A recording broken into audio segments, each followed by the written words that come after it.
میں اچھی ہوں یا بری میں نہیں جانتی، نہ میں کسی اور کی میرے بارے میں رائے پہ یقین رکھتی ہوں۔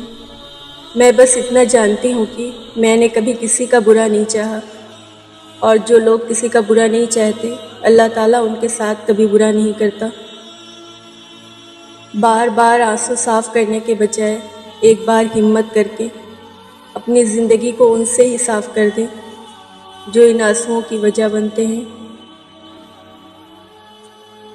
حضرت علی رضی اللہ عنہ نے ارشاد فرمایا، اللہ تعالیٰ کبھی دو مخلص لوگوں کو جدا نہیں کرتا، جدا تب کرتا ہے جب دونوں میں سے کوئی ایک منافق ہو۔ اللہ کبھی مخلص کو منافق سے نہیں جوڑتا۔ دل کا بوجھ اللہ کی بارگاہ میں رونے سے ہلکا ہوتا ہے، جہاں نہ ماضی کا تانا ملتا ہے اور نہ ہی مستقبل کا خوف۔ صرف کرم کی چادر سے ڈھانپ دیا جاتا ہے، بس ایک سجدہ اور نم آنکھیں، دل سکون سے لبریز ہو جائے گا۔ جتنی ذہانت کسی کی بات کا جواب دینے کے لیے ضروری ہے، اس سے کہیں زیادہ ذہانت اس کی بات کو سمجھنے کے لیے ضروری ہے۔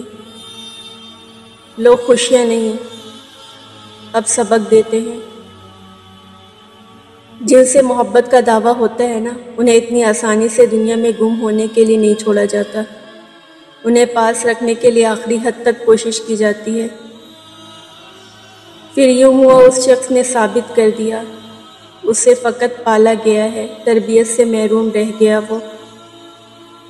محبت ایک نفسیاتی مسئلہ ہے، یہ نارمل اور پریکٹیکل لوگوں کو کبھی نہیں ہوتی۔ بہت خوش نصیب ہوتے ہیں وہ لوگ جن کے ہاتھوں میں ملنے کے بعد بچھڑنے کی لکیر نہیں ہوتی۔ زہر آلود سہی، لب پہ تبسم تو سجا، کچھ بچھڑنے کے بھی آداب ہوا کرتے ہیں۔ کچھ لوگ میرے قلم سے سیتے ہیں زخم اپنے، کچھ لوگوں کو میں چکھتا ہوں نمک کے نوک کی طرح۔ ابھی یہ لوگ مگن ہیں حروف تولنے میں، ابھی شہر نے ہمارا لہجہ سنا ہی نہیں۔ زندگی میں کوئی نہ کوئی ہار ایسی ہوتی ہے جس کے بعد کچھ بھی جیتنے کا دل نہیں کرتا۔ وہ رب جب دینے پہ آتا ہے تو قابلیت نہیں دیکھتا، بس نواز دیتا ہے، کیونکہ وہ الصمد ہے، وہ غنی بھی ہے، نہ اس کی رحمت میں کوئی کمی آتی ہے نہ اس کے خزانوں میں۔ وہ جھولیاں بھر دیتا ہے اور پردہ نشی ایسا ہے کہ نظر بھی نہیں آتا۔ ہمیشہ یاد رکھیں، لوگ آپ سے نفرت کرنے لگتے ہیں جب وہ آپ پر کنٹرول نہیں پا سکتے۔ ہمیشہ اپنے رب سے پر امید رہو، کیونکہ اس پوری دنیا میں جتنی جلدی رب راضی ہوتا ہے اتنی جلدی کوئی راضی نہیں ہوتا۔